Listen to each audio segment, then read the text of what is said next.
escuchando Demolición temporada 3. Nadie puede decir que no lo intentamos. ¡Acá la tenés! Continuamos en Comando Demolición, 11:02 y ya estamos en comunicación telefónica con nuestra primera entrevistada del día de hoy. Ella es María Costa, licenciada en Economía y asesora de empresas. Hola Mari, ¿cómo estás? Buenos días. Bien, gracias por la llamada. No, gracias a vos por tu tiempo, disponibilidad y bueno, por compartirnos tus saberes también. Por eso te convocamos, te llamamos el día de hoy. Queremos conversar un poquito acerca del panorama económico que estamos viviendo en este momento. Estamos luego de unas pospaso que nos dejaron tecleando, capaz con algunos resultados que no nos imaginábamos, y a partir de ese escenario comenzaron a generarse distintas medidas pospaso y posdevaluación el lunes siguiente que continúan hasta hoy desde el gobierno nacional y desde el candidato Sergio Massa, el candidato presidente. Bueno, por un lado tenemos las propuestas electorales, ¿no?, con las que llegan los distintos candidatos, en particular los 3 candidatos que tienen más posibilidades de llegar al balotaje también. Estamos hablando de Patricia Bullrich, estamos hablando de Sergio Massa y de Javier Milei. Y estas medidas que aparecieron luego de las PASO. En este escenario y con perspectivas al 2024, ¿qué podés compartirnos, reflexionar y abrirnos ahí la cabeza un poquito con data? Bueno, primero las medidas que tomó el ministro de Economía, un poco acuciado por los resultados electorales, que lo obligaron a una devaluación forzada que, lo que hizo fue deteriorar aún más los ingresos de la población en general. Entonces, sí o sí, independientemente de que puede tomarse como una medida electoral, que lo ha sido todas estas políticas en cierta forma distributivas, eran necesarias ante cómo se acentuó el proceso inflacionario luego de la devaluación. Lamentablemente, estas medidas de este tipo tendrían que haberse tomado mucho antes, porque yo creo que una de las grandes explicaciones de los resultados electorales han sido la pérdida de salario real que se produjo en el gobierno anterior, principalmente con una caída del 20% aproximadamente, y que en el gobierno de Fernández, que había prometido recomponer esos salarios, no lo consiguió, porque no quiso, no pudo, era una situación complicada, es cierto, hubo pandemia, hubo guerra, hubo sequía, pero no se tomaron decisiones que llevaran a recuperar ese salario real. En el mejor de los casos, el año pasado, los salarios empataron contra la inflación, pero hubo pérdida en 2020, en 2021, y este año no alcanzan a recuperarse. Aún teniendo en cuenta que ese cálculo es sobre salarios de personal registrado. Claro. Hay una gran masa de la población que tiene salarios no registrados y esos obviamente recuperan mucho menos. Entonces, por un lado, eran medidas necesarias que, si bien son electoralistas, algunas yo particularmente no coincido, porque son medidas sueltas, sin que no corresponden a una planificación o a un programa económico. Claro. Entonces, si bien, por ejemplo, disminuir, o mejor dicho, aumentar el límite sobre el cual se paga ganancias, me parece un poco exagerado la medida que se tomó. El problema que tiene el impuesto es que está mal denominado. Pero claro, hay un salario, debería haber un impuesto que se llame a los altos ingresos o como se llame, que, porque es cierto, el salario no es ganancia, Claro. pero es poco equitativo que quienes cobren sueldos más altos no hagan una contribución. Bien. Frente a, por ejemplo, un autónomo que ganando igual o menos, sí está alcanzado por el impuesto, como sucede actualmente ahora con esta última medida que se tomó. Entonces, bueno, son medidas necesarias, son electoralistas sí, pero había que sí o sí recomponer los ingresos de la población porque la pérdida es muy importante. Entre otras de las medidas, perdón que te interrumpa, sí. entre otras de las medidas Decime. anunciadas por Massa en estas últimas horas y días, tiene que ver con la quita del 21% del IVA a todas las compras que se realicen con tarjeta de débito que no superen los 18.600 pesos, 800, una cosa así. Y por otro lado, una serie de medidas que destinadas a los adultos mayores, a los jubilados. Si bien son medidas que están fuera de un programa y una planificación, ¿cómo las ves? ¿Las ves positivas? Hay una cuestión que tiene que ver con el humor en cuanto a lo económico. La gente ha votado enojada porque no tiene resuelta su situación económica. ¿Vos crees que estas medidas pueden, que son aisladas y momentáneas, electoralistas, digamos, porque aparecen ahora, pueden recomponer ese malestar social? ¿Pueden bajar un poco el enojo? Pueden ser efectivas, digamos, en términos sociales, más allá de los económicos, ¿no? Mira, es difícil saberlo, pero yo creo que la mayoría, o sea, de las personas tienen gimnasia electoral y se dan cuenta que es una medida electoralista.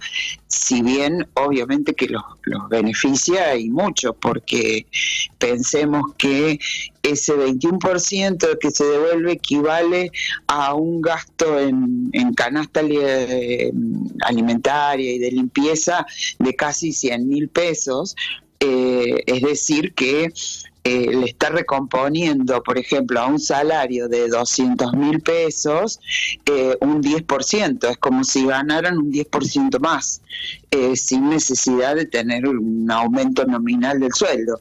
Entonces, claramente es un beneficio importante. No sé cuántos, digamos, en términos prácticos, votos le alcanzará para obtener. Sobre todo, creo en las personas que no fueron a votar al PASO, porque yo creo que el grupo de gente que no fue a votar es mayoritariamente el votante de Unión por la Patria, que está muy enojado y que o se desentiende o que para no votar en contra directamente no va a votar. Puede ser que eso lleve un poco a esas personas a acercarse a votar.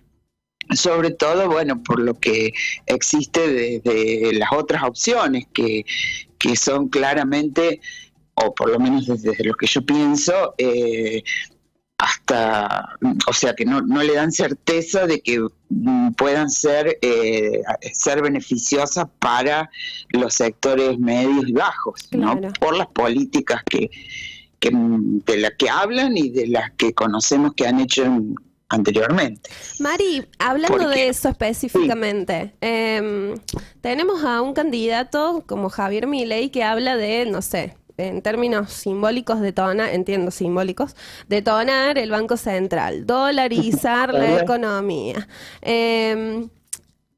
¿Son reales estas propuestas o es una puesta en escena, digamos? Mira, yo espero sinceramente que en caso de ganar no sean reales, porque, o sea, desde mi punto de vista como técnica, las propuestas que él presenta son absolutamente inviables. O sea, bueno, obviamente yo no sé a qué responden, si en realidad es algo que de lo que él está convencido o el grupo de asesores que tiene están convencidos de que eso puede ser la solución, o es una puesta en escena en el sentido de mostrar una rebeldía para captar a votantes que digan, bueno, basta, que explote todo porque así no va, o sea, porque están cansados, porque no tienen soluciones. Entonces hay una alternativa que si uno la analiza mínimamente se da cuenta que es imposible de hacer, que no responde a criterios económicos razonables y que no nos van a conducir a ningún lado. O sea, ninguna de las propuestas que presenta, desde mi punto de vista, tiene sentido. Realmente no sé, es algo que uno dice, no puede ser realmente que esté diciendo las cosas que dice. Claro. Para quien sabe, y no ¿no? solo, Más todavía para quien sabe lo que está diciendo, ¿no?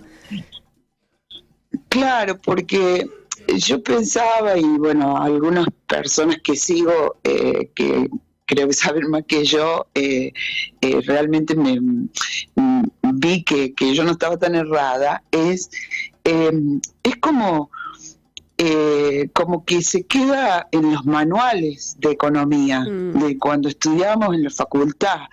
La economía es una ciencia que necesita mucho la abstracción. Entonces, cuando se estudia con los manuales de estudio en los primeros años, te muestran modelos absolutamente simplificados de la realidad. Claro. Los famosos supuestos que hacemos los economistas. Suponemos que esto no cambia, suponemos, qué sé yo, que hay... o sea, son cosas bien simples para entender cómo se mueven las fuerzas económicas y después se va complejizando, pero siempre en una forma abstracta, porque no es... O sea, nosotros no podemos replicar en un laboratorio un experimento económico. Entonces, todas son aproximaciones y depende mucho de las sociedades, de su historia, de cada uno de los países, de la estructura económica que cada país tenga. Entonces, él se queda como con esos preconceptos que incluso son teorías en algunos casos de hace 150 años, que no es que fueron malas, que son malas, fueron para un momento de la historia o cuando la economía comenzaba a desarrollarse como ciencia. Hoy ya están casi perimidos algunos conceptos de eso.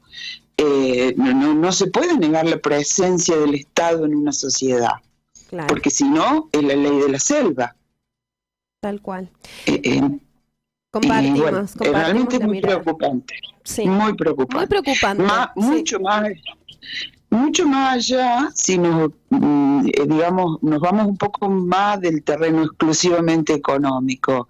O sea, sus políticas significan un retroceso en términos de derechos humanos, en derechos humanos en general. No hablo solamente del negacionismo, sino de lo que piensa de los movimientos feministas, lo que piensa de la cuestión ambiental, que en definitiva van a tener su correlato en la economía. Tal cual. Entonces pensar que las tareas de cuidado no tienen una relevancia en una estructura económica realmente es de hace 200 años. Uh-huh. Bien. Bueno, planteada esta realidad, ¿no? Este escenario. Asuma quien asuma, finalmente. ¿Qué nos espera en términos macroeconómicos? La semana pasada hablábamos con la licenciada política, analista política, Aimea Minahuel, y ella nos marcaba que va a haber un crecimiento en 2024 y está bueno contar eso también a la hora de convencer a quienes no están muy convencidos todavía a quién votar. ¿Cuál es el escenario 2024 en términos económicos?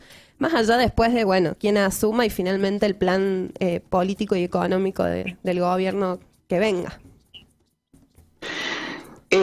La coyuntura actual es muy difícil porque hay una escasez de reservas muy importante de las cuales nuestra economía necesita como el aire. O sea, si no tenemos dólares, nuestra economía se cae a pedazos. Pero en el mediano plazo, el potencial de bienes, de minerales, de energía, de una serie de condiciones que tiene nuestro país, hacen que las expectativas sean positivas. Lo que pasa es que acá nos encontramos con otro problema, que es, son recursos que llevan a una economía de tipo extractivista. Entonces, si no hay una dirección política que esté convencida de que esos recursos tienen que redundar en un beneficio de toda la población, vamos a volver a repetir las viejas historias que ya ha repetido la Argentina, de que vienen, nos llevan los recursos y terminan enriqueciendo a una clase muy concentrada, y eso no queda después en el país.